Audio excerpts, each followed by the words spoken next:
रईसी का खेल है। डिजिटल इंडिया जब होगा तब देखा जाएगा। हिंदुस्तान तो गांव में रहता है और वहां की धड़कनों को आप क्यों नहीं दिखाते हैं? तो हाथों में डिग्री लिए और पीठ पर पुलिस की लाठियां पड़े, इस धड़कन को सुनेंगे आप? देखिए जरा, बेरोजगारों की फौज है ये।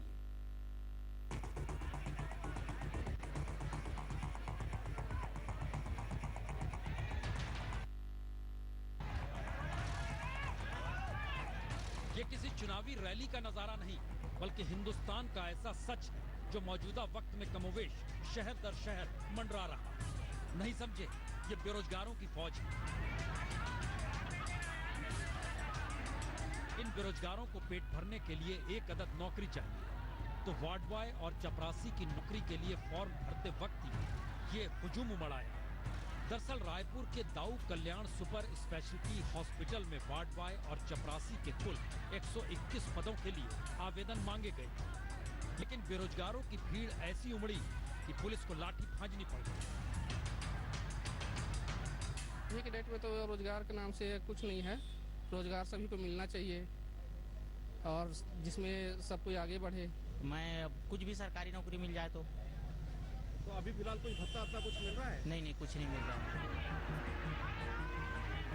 वार्ड बॉय और चपरासी के लिए न्यूनतम योग्यता 10वीं पास, लेकिन यहाँ पर जो लाठी खा रहे हैं उसमें BA पास भी है, MA पास भी है, और इस नौकरी को पाने के बाद भी मिलेंगे 8 से 10 हजार रुपए महीने। लेकिन काम किसी के पास नहीं, डिग्री हर हाथ में है, तो फिर बेरोजगार क्या करे? उसे कोई भी काम मंजूर है। और सिर्फ छत्तीसगढ़ में बेरोजगारों का आलम यह है कि राज्य में 19,53,556 रजिस्टर्ड बेरोजगार हैं। छत्तीसगढ़ की तकरीबन 13% आबादी के पास तो कमाई का कोई जरिया ही नहीं है। पढ़े लिखे युवा परेशान हैं क्योंकि उन्हें कोई काम मिल नहीं रहा। ऐसे में वो बेरोजगारी भत्ता चाहते हैं। अलबत्ता राज्य सरकार विकास का अपना राग अलापती है, अलाप रही है। सरकार से हमारी मांग है कि जितने बेरोजगार हैं उनको सरकारी भत्ता, बेरोजगारी भत्ता दिया जाए। रोजगार में ये क्रिसिल की रिपोर्ट ही ने कहा कि रोजगार के अवसर सृजन करने में छत्तीसगढ़ की योजनाओं का लाभ रहा। बच्चों को स्किलिंग में स्किल के लिए लगातार पूरी स्टेट में हमने उनको आइडेंटिफाई किया, उनको अलग अलग क्षेत्रों में ट्रेन किया। करीब 2.5 लाख बच्चों को हमने ट्रेन किया। यूं छत्तीसगढ़ में वाकई औद्योगिकरण खूब हुआ है और इसी औद्योगिकरण को सरकार विकास मानती है। औद्योगिकरण प्राइवेट के जरिए यहाँ पर इमारतें खड़ी होती चली गई, लेकिन जितनी बड़ी तादाद में यहाँ पर औद्योगिकरण हुआ, उस तादाद में तकरीबन 5% से भी कम लोगों को रोजगार व दे पाए।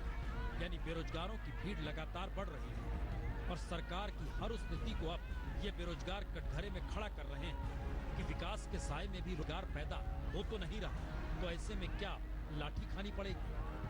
पावर और इंडस्ट्री के मामले में छत्तीसगढ़ हब है, लेकिन अब ये राज्य बेरोजगारी के मामले में भी हब बनते जा रहा है और ये बेरोजगार विकास का पैमाना तय कर रहे हैं। जब विकास हुआ है तो इतनी बेरोजगारी क्यों, और जब इतनी बेरोजगारी है तो आखिर किस तरह से ये विकास हुआ है? इस बात को लेकर राजनीतिक गलियारों में मंथन का दौर भी जारी है। कैमरामैन मेहर के साथ सुनील नामदेव, रायपुर, आज तक।